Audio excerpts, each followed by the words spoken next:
Good morning, my friends. We are on day 3 in Oregon. I'm here with Miss Claudia, and of course, my voice because we've been like you, me, and Janie have just been chit chatting for 3 days nonstop, and I have no voice left. But we are headed to a super special nursery this morning, and you have to come along. It's just so good. It's so good, and the nursery that we're headed to is. I don't know how to pronounce it. Is it Iseli? Is it Iseli? We're gonna find out. That's gonna be the first question out of my mouth today is how do I pronounce your name? And it's just gorgeous. I feel like their strong suit are maples and conifers. Their game is dialed. And if you've ever been at the nursery and seen their the little triangle tags, that is that. And their product is always exceptional. I've never once seen it on a clearance rack or in some sort of dismal condition. So let's get after it. We cannot relax right now. Oh my God. Hey! We're both going. You guys are going to die. This place is. Are you freaking? Can you load up the back? They're not looking. Just load up the back. We're going Load it up. Yeah, I don't know why we're driving in front first. Let's just back her in. Right, it's so good. Hold on. Y'all, this is stupid. Do you think like everybody that comes visit just rolls in like we are right now? Just like slow roll. I wish everyone could see us because we're literally slow creeping. We're slow creeping and we've got both windows down and cameras on each side. This is comedy. Comedy. Look how gorgeous this product is. Holy cow. This is green for miles. Oh, look at these little orientals. They're so cute. Look at this. The maple situation is dialed. Do you know that meme that's like, oh, will you look at this? Will you look at this? Oh, look at this. Look at this. Stop it right now. Look at that. Oh, you know what? Sergey is going to freak out because I love trees. Sergey loves trees. Yeah, they love trees. Their garden is so good. It's so gorgeous. Yeah, him and maples. Oh my gosh. He's the one that buys all of the maples that you see in our garden. Like, oh, he's a maple man. He is a maple man. Oh my gosh. You guys, today is going to be so good. It's going to be this is everything my little garden heart wishes for. Love it. Okay. I can't. I don't. Claudia's getting emotional over the maples. Look at this. It's so good, you guys. This is a beautiful day. This is so beautiful. We are making our way to the office right now. Hey. Yes, I know. Okay. We're both freaking out over. This is gorgeous. This is absolutely stunning. Do you see how far it goes? Oh my gosh. Okay, let's see if this can even pick it up. This goes out so far. Holy cannolis, those are all maples. Like you don't see the end. Holy cow. Okay. And then sweeping up here. Oh, the office is gorgeous. Stop it. Holy cow. Stop. Oh, this is really good, you guys. You know what? Here's the deal. If you've never branched into the world of conifers and maples, what are you doing? First of all, what are you doing? Yeah. No, but second of all, welcome. Yeah. Yes. Okay. Welcome. Yeah. We're glad you're here. We're glad you're here. It's never too late. And we're going to have a good time today. And we're going to show you some of the things that really make our hearts sing and the unusual things that get us going. And also, I would like to challenge everyone to set up one little spot for one little treasure and just dip your baby toe in. You know what I mean? Because it's a good time over here. Wow. Oh my gosh. Right here. Okay, so welcome to Iseli Nursery. And we are tagging along. I'm going to leave, well, of course, you guys all know Janie from Dig Plant Water Repeat. And she is doing the tour of the Memorial Garden right now. And then I'm going to take you through the field. So, it's amazing. So one of the really fun things that they've just been chatting about is the tags. And this is where like a lot of people get a beef with nursery tags is they're like, I bought this and it's 10 times bigger than I thought it would be. Well, what Iseli does is they do a 10 to 15 year estimate and they place that number on their tag. And so obviously if you have a smaller garden, a lot of us are city gardeners. And for you, I would look for one that is not only going to be size appropriate, but look for the growth rate. I think that is really important too. So when I'm designing for a client and they're doing an in-city garden, I'm constantly looking, what are my dwarf conifers? What's something that's going to grow slow so that in 15 years, you don't have something that is overwhelming your space, because then you can kind of have a problem on your hands. I also want to turn you around because they have a magnificent beech tree, and this beech is one of the oldest specimens in this memorial garden. And this is a memorial garden for their owner, and it's just stunning. So these are just some of the original koi that have just kept going. And look at this stunning beech. This is a purple fountain. It is lovely. It is just pendulous and beautiful, graceful habit. It is absolutely incredible. And then over here to the right, actually on either side, you have a paperbark maple. And here's the scoop. I talk a lot about winter interest, and this right here is winter interest. I would like all of us to just kind of like reframe, what does winter interest mean? It isn't just conifers. Sometimes our winter interest is a killer bark story.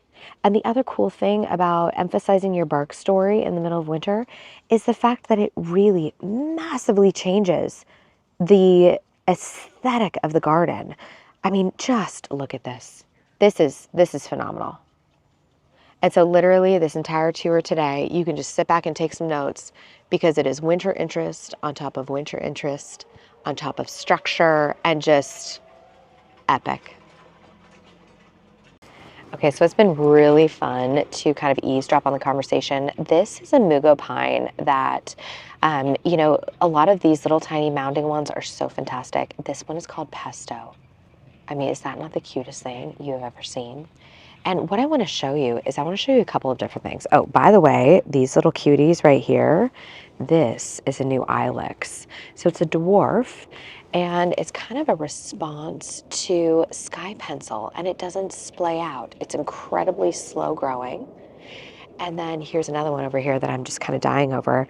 This is a Picea pungens, and it's just this petite little monster with vibrant, icy blue. Absolutely gorgeous. One thing I really love to talk about in design is kind of usage of items. So I think probably the more common kind of example I can give you is a cornice, right? So that's the dogwood family. Well, you have Cornus canadensis, which is a ground cover. Then you have like the cornice, like red twig dogwoods, yellow twig dogwoods, that kind of stuff. And then you have the cornice tree, right? Well, evergreens are very similar. Conifers are very similar. So you can get these beautiful, low, kind of moody, almost ground cover-esque junipers, you know, Picea, all that kind of stuff. You can get your mid-heights, and then you can get just the gargantuan evergreens for your garden as well. And so if you are an evergreen lover, I want you to pay attention more to habit than like ultimate size, if that makes sense. You can also really heavily kind of work with these plants. So if they're getting too big, I mean, with the exception, of course, our big trees, you can really control a lot of their habit with incredible candle pruning, taking things down, negotiating their habits. So the range is crazy. So the next thing I wanted to talk about from a design perspective is evergreen texture. And I'm going to stop right here for just 1 second. We have evergreen. And all of these have different structure and different habit, right? So here we go. Our umbrella pine. She is cute. She is like a giant triangle in the landscape.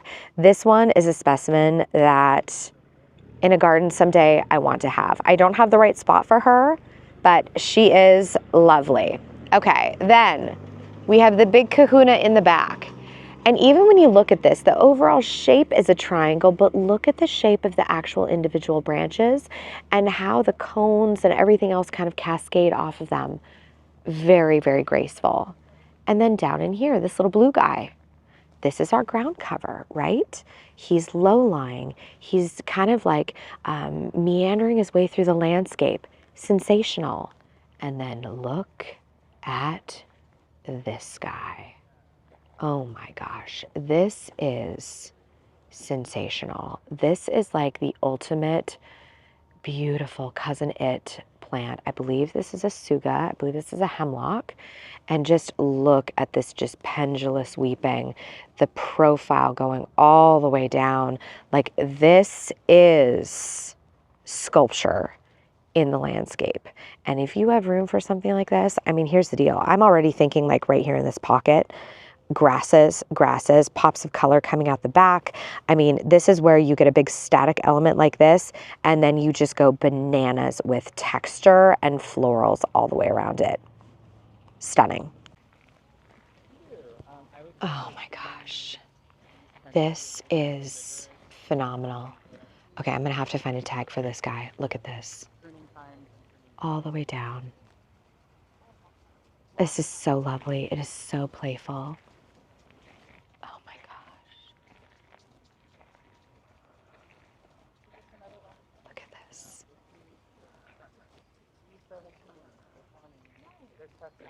So beautiful. I mean, can you imagine having this dangling over a pathway in a garden?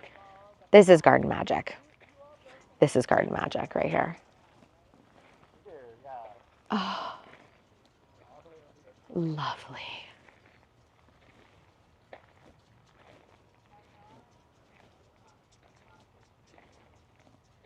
Oh, you guys, and this is one of my favorites. The Korean fir. I mean, this looks like almost a fake frosted Christmas tree. In fact, one year my mom got one of these as a Christmas tree, and then we planted it out in the landscape. So I just got totally sprayed by the irrigation. Oh, you guys, I feel like a kid. This is fantastic.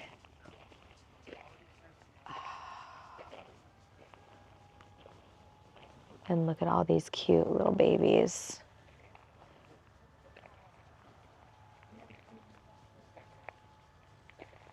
Ooh. And all of these, yep, here's Picea. So all of these low-lying bird's nest style spruces are so fun. They're so good. And something like this is beautiful. And once you get these established, they are so hardy. And this would be like a great addition for like a health strip area. If you have like a petite garden that maybe you just want some simple pots, a super simple evergreen, something weeping that drapes down the side of a container. Simplicity, elegance, lovely, lovely, lovely. Oh, look at this one. This actually would be another incredible. This is actually a cedar, if you can believe it. And this would be beautiful in a container. You could even add a little bit of black mondo grass, maybe a little trailer, even a little like trailing variegated ivy coming out the bottom. What is this? Oh, gold cascade. Yeah, that is gorgeous, because what you're going to do is you're going to see these little pendulous tendrils kind of coming over the edge of that container, and it adds so much whimsy. Another fun thing that these folks are playing with is this Arctostaphylos. Not this one in particular, but just the plant grouping Arctostaphylos. This is Manzanitas. And as we're kind of like evolving here with all of our climates and everything, they're playing with a bunch of different Manzanitas to see what does well. So this is going to be kind of fun to keep an eye on to see how these develop over time. Okay, so this should be like a theme with this video. Claudia, are you going in a lot of these? Is this so fun? We're inside this little birch here, And there's so much room. I mean, this is where I kind of wish I grew up somewhere with lots of space, because this is like the perfect hiding space for a little kid. In fact, it's really fun to peek out the other side.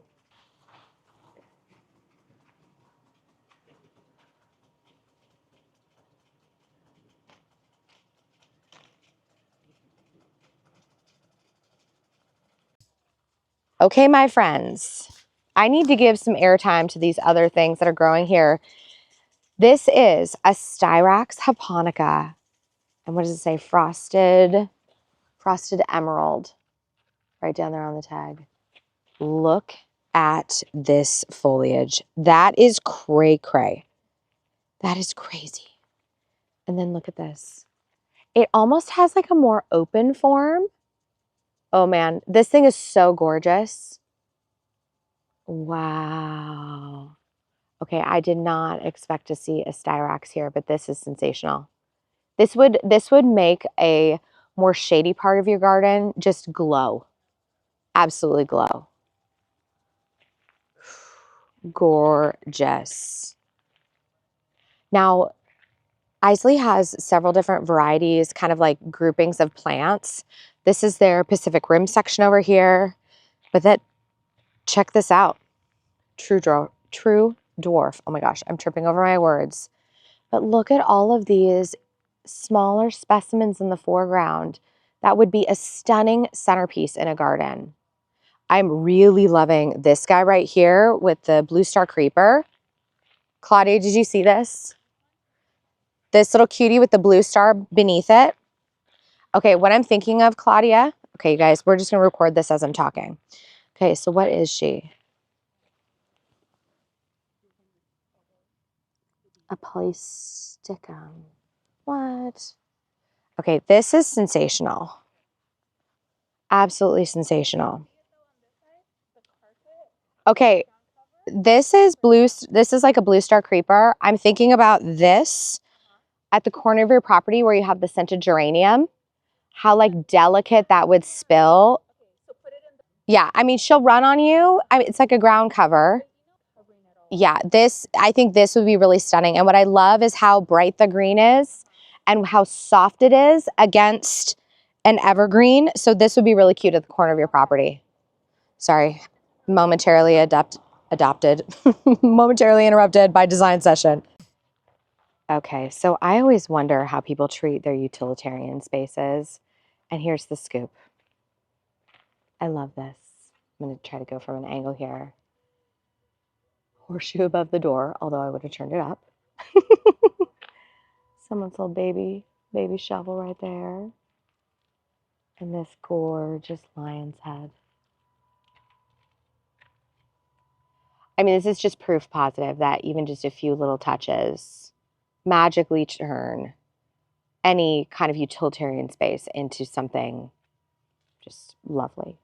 Oh my gosh, are you kidding? Okay, so this is a map of all of the beds. Holy cow. All right, Roby, say hello. Say hello, people. Okay, friends, we are here with Roby. This. Oh my gosh.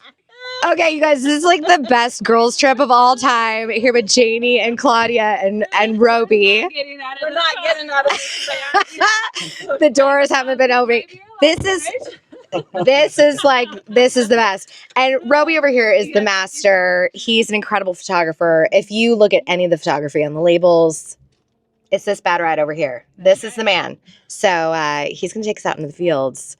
And it's about ready to be a good time. I am darn excited. Darn excited. If the van breaks down, send out. We'll send up a signal flare. Oh my gosh. I hope my voice lasts. Off we go. Okay, where are we headed first? So we're just gonna head west. So we'll just pass by a variety of different conifers. And how long have you been at Iseli?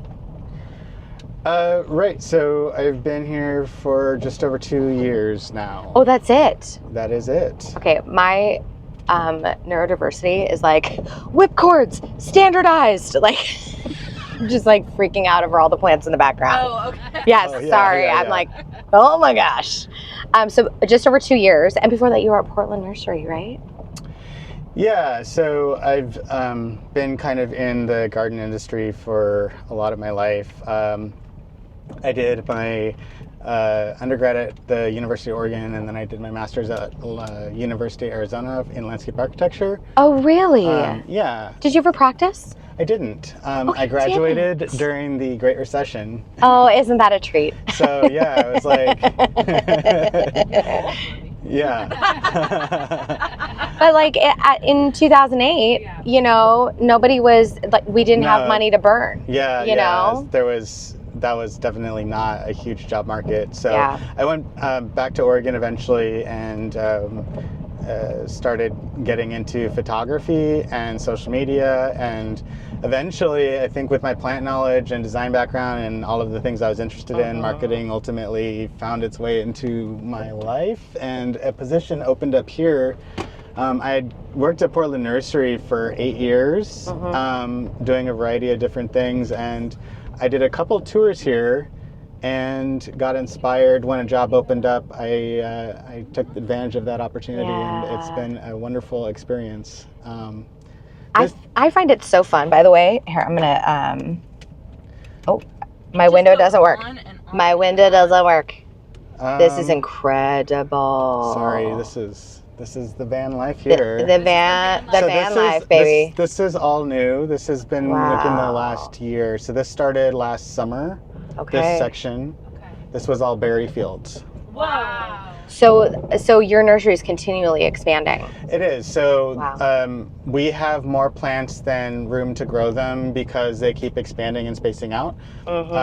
So we have to expand about 4 acres a year, something like that. Gosh. Are you serious? To keep pace? Space to expand out? Like, great question. Yeah. So, but you know, it has to be converted with all infrastructure to grow all of them.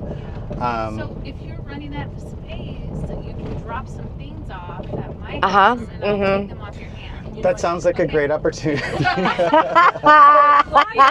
Poor Claudia. So generously willing to adopt. So generous. Does your window I wonder where. It doesn't. Okay. Doesn't what? Well, that's convenient. This is so fun. This is so fun. And oh, geez, Louise. Okay, so I feel like we've left, but now we're crossing the road. Oh yeah, it goes for a while. So this Holy is. cow. Okay. Yeah. So we have different areas. So that's I think that's MPI. This is Tickle Creek. No. Property. Okay, wait. Is all that out there? Is that you guys too? Yeah, and then beyond that too. No. I had no idea it was so big. Yeah, it's huge. Yeah. So we have. I'm sorry. What are these starts right here? So Cool. so when you have a cultivar to keep it exact, you're typically going to either do cuttings or grafting. So these are rootstock. So these are all going to be turned into. We can just drive down here. Yeah. So you got conifer rootstock, and then you've got maple rootstock. So these are just being grown to be grafted onto. Can we jump out and take a peek? Yeah, of course. Okay, so Roby, I would love. Okay, this is fascinating for me. So, for those of the people at home who are not familiar with kind of like propagation techniques, all of that, what are we talking about here? Like, are you taking clippings from mature trees? Like, walk us through the process. Like, how are we getting this product? Well, I just want to preface that by saying I'm not heavily involved in propagation, so I have limited knowledge on that. But disclaimer. Disclaimer. So one of the functions of the John Iseli Memorial Garden is as material for cutting. So you have to, use clippings, and depending on the time of year is when you do certain types of propagation. A lot of the propagation is done. My understanding is in December through February, but then there are also different plants that would prefer that now. So it just depends on what that is. We grow a lot of the rootstock here. As you can see, these are maple rootstock. So, and talk me through, when you say rootstock, what do you guys mean? Yeah, so they're grown just as a device to put a cutting onto. Okay. So you're basically attaching the cutting to a root system that is not the same as the plant that's being grown here. 100%. Great. Yeah. Great. Okay. Man. And then when you have it all laid out, is this all the same? So when I'm looking at this batch here, is this all the same specimen? Like all this? Well, so my understanding is these are probably just uh, Japanese maple seedlings. Oh, okay. So Okay. nothing specific because it doesn't need to be. Okay. Um, Wow. And now how old are these? Do we know?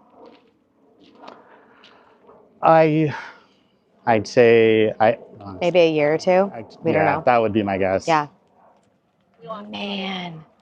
We also have a heather program as well. Oh, interesting. Is Yeah, this? we had a intern from Scotland, I believe, and Oh, he cool. apparently had an interest in starting this. So we have a Heath and Heather package. We have a Fanciful Gardens segment on our webpage where it's these little 4-inch containers. One of the packages is a Heath and Heather package, so garden centers can order that as well. So you can see some of them out here. Yeah. And we also sell 1-gallon heathers, so that's kind of a newer thing that we're developing. Are you just doing ericas or are you doing calunas as well? We're doing and then others as well. Oh, okay, and I would say, you know, they are winter interest, but they also have summer interest, spring interest. Yes, absolutely. And what I love about calunas in particular is how many of them just transition with their colors completely from season to season in addition to flowering. Oh, absolutely. And I think for people listening, Roby's talking really about like, you know, when you've got new growth coming on, some of that new spring growth is just sensational in the garden. But also just the winter color versus the summer color. Like some can be orange in the winter and chartreuse in the summer. Love it. So, and then in this is our Cravo is what it's called. So okay. yeah, so it's the roof goes on in the summer and comes off in the winter.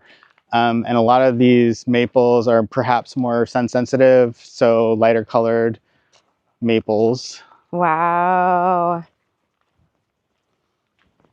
Do you have a favorite? A favorite maple? Maple? Too hard. Favorite child. I mean, I really love Astragricium. Paperbark maple, I have one in my front yard. Yeah. But as far as Japanese maples, I like Mikao Yatsubusa. I really like the spring color of that. I like First Flame. It's like one of the first maples in the spring. It's one of our hybrids. So it's pretty hardy, but it has a really bright red color in the spring with the new growth. Yeah. Yeah, there's so many different cultivars. Man, this is absolutely incredible. And so really this is functioning as like almost UV protection. 100%, yeah. Absolutely. Yeah. And wind protection in the winter. So in the winter, do you keep the sides on? They do. And so, you know, this totally transforms in the winter. A lot of these plants that are out here will come in and be stacked. And, you know, so we do a lot of shipping in the fall, and then the spring shipping kind of starts in February. So there's a period in the winter where a lot of stuff is just protected. So a lot of the maples are just stacked and put in here. Right. So. Oh my gosh. So now is everything potted or do you field dig as well? We do have field grown conifers, not maples. Maples are all pot grown. Okay. And we have typically had more demand than we have products. So we've expanded our maple program to hopefully meet some of that demand. And I can drive you through down here where you can see just tons of it. So spring and fall is a pretty spectacular place to check out. Oh my gosh, I bet it's so awesome. Yeah.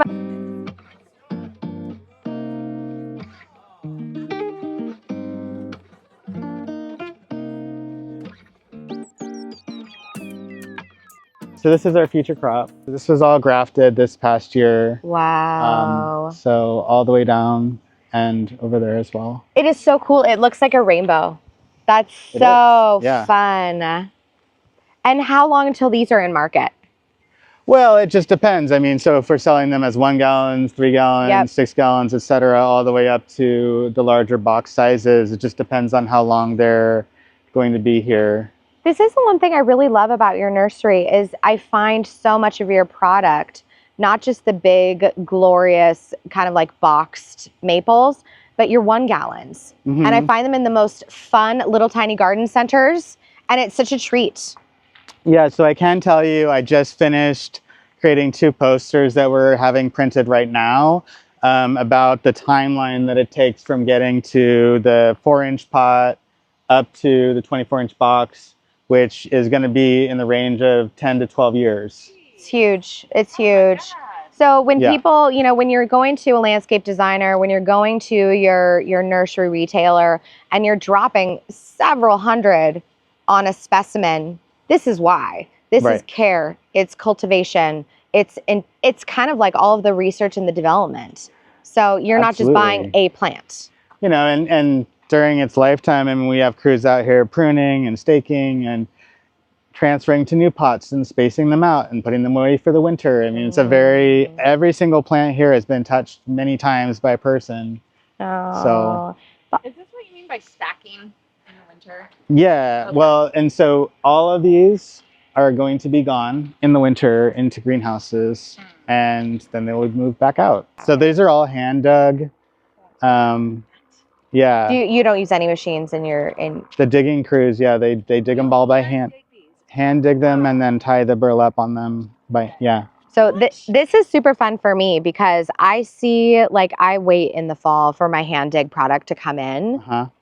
And to see it out here and to know that it's actually done by a person with a shovel, Uh-huh. like, that's crazy. When do you start digging? Yeah, so my understanding is that it's going to just be when the soil softens with the moisture, so probably towards the end of October, November, somewhere in that window. Okay. So through into like what, early mid-spring. And then we pass the sawdust area over there, so they are all dug, stored there before they're shipped wherever they're going. Wow. Yeah.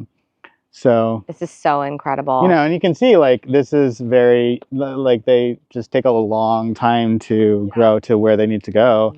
So Claudia's asking the question of why field grow? Why field grow instead of just grow everything on in a pot? I mean, it's like a wildly interesting question. Absolutely. So you're going to get a more vigorous growth rate, and ultimately, I think you're shortening the time span of getting a larger specimen. Interesting, interesting. And so again, people, when you are out shopping, look at this. This is like literally, I mean, my literal miles of trees. And every single one of these, before it gets to you, has been cared for and loved. And look, you're even staking the leaders. This is what I also think is really interesting. Not every tree needs a leader, but when they do, look at this. Someone is out here staking every single one of these leaders to make sure it has a beautiful growth habit. Yeah, and that's one of the things that Iseli is really focused on is quality. It's one of the most important things. Well, when people get an Iseli product, they know that it's cared for, pruned, and it should look how it's supposed to look. Absolutely. And without fail, I was just talking to Claudia on the way here. I've never seen one of your plants on a clearance rack.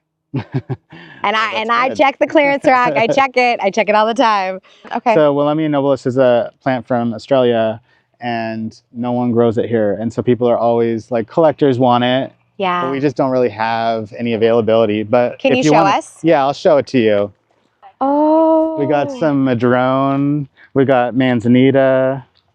I love a saguaro. These are great in a container because they grow so slow. I have a huge one in my front yard. I love these. Oh. This is Arcaria arcana, the monkey puzzle tree. Yeah. So They get huge. They will get huge. Yeah. Yeah, Janie, you've never seen this? No, never. Oh, it's really fun. Like we used to, like, it was like a car game. You would pinch your brother if you found one. Like when you like drove past. Like slug bug? It's like slug bug botanical version. So they're from Chile, and if you look them up, they're really cool in the natural environment. How are they different in the natural environment? Well, I mean, just they're so tall and the trunks are developed, and I don't think they're quite as spread out. Oh, interesting. More columnar. Well, not columnar, but narrow. Look at all of these. So, yeah. This is sensational. This is totally sensational. And then you can see, like, way over there, we have a lot of dogwoods, we have ginkgos, we have beeches, and wisteria. We have lots of wisteria. Holy cow. Okay, right there is where we started. Dang. I mean... And we're a little smoky today, but Roby was saying that on a clear day, you can see Mount Hood. Oh, that's so good. This is gorgeous. So this is green screen. So this is a smaller version of Green Giant. It can take heat and humidity, Okay. and it's a faster growing version of an arborvitae, but it's going to be a lot slender and more compact than a Green Giant. So it's a good alternative, and again, it can do better in hot and humid climates. So it's a great choice. This is a new one that we just started selling, so it should be out in garden centers starting this fall and spring. I mean, you know, what's so interesting is I was actually not expecting, when you said I've got this new thing to show you, I wasn't expecting the branching structure to look like this. Yeah, It's really it's interesting. got a slight curvature on the Yes. tips as well. Yeah, I want to take people in on this. Like, this is just a real, I feel like I'm so ready for a new screening structure for my urban gardens that I design. This is lovely. Yeah, This it's a is really nice very one. lovely. Friends, the man, the myth, the legend. Roby, thank you. Thank you. He's been so generous with his time. Remember, if you are at your nursery, you know I love that little triangle tag. That is the jam. I've never met one that has failed me. And now you know some of the behind the scenes of just this passionate, growing family. I love it. Thank you so much for watching. I am going to see you in the next one. And in the meantime, please say hello to your garden for me.